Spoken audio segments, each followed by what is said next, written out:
I was really amazed looking through the questions how many of these that we got on our leadership structure, or who is in charge of what, accountability, and what that looks like. I love the curiosity of our people. It's kind of interesting because I get it. It's like, what do you do? And like throughout the rest of the week and stuff like that.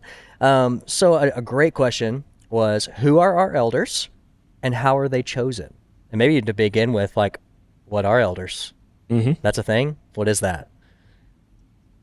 Again, this is one of the places where when you have a church, a non-denominational church that is holding unity as a high priority, you get people from all sorts of different backgrounds. So my church had bishops, my church had the Pope, my church had elders, but they did different things than your elders do. Like, people come from a lot of different places. So again, I just want to say, at Northeast, we try our best to look to Scripture and do what we see there. It's not with a sense of like superiority, like we got it right, but this is our best read.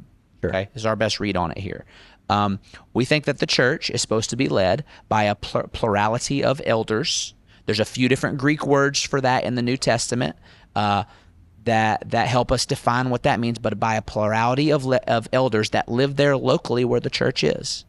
One of the words for elder implies age and wisdom. One of the words used for elder implies their shepherding role as a church leader. One of them implies their role as an overseer.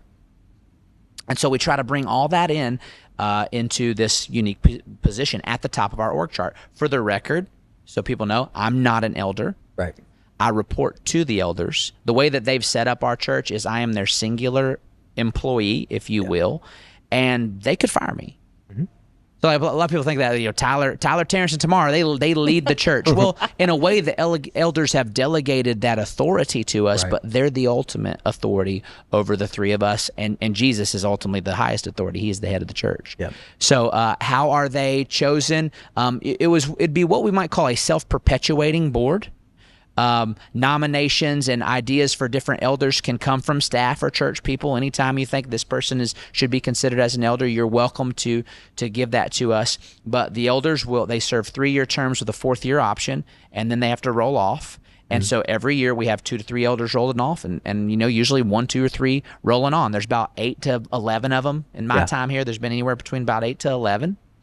And that's how they operate. Yeah, I want to say a word of thanks for our elders. Amen. I see them praying with people in the church, meeting with people in the church. So they are overseers, and they're smart. They help us with a lot. You've probably served alongside of them. You probably served had no idea. alongside them, and I think it's beautiful. Yeah. So if you ever want to know who our elders are, just ask us.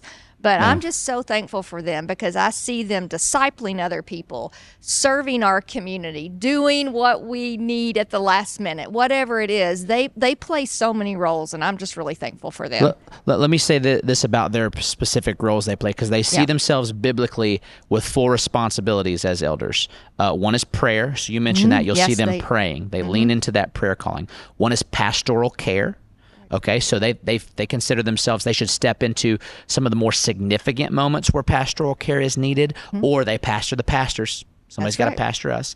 The third, they're all P's, by the way. The third one is protection, doctrinal protection of the church, and the fourth one is policy. So as overseers, they set the policies within which we lead as pastors. Right, that's good. That's great. I think that's really helpful and will be greatly appreciated from our people. Thanks, guys.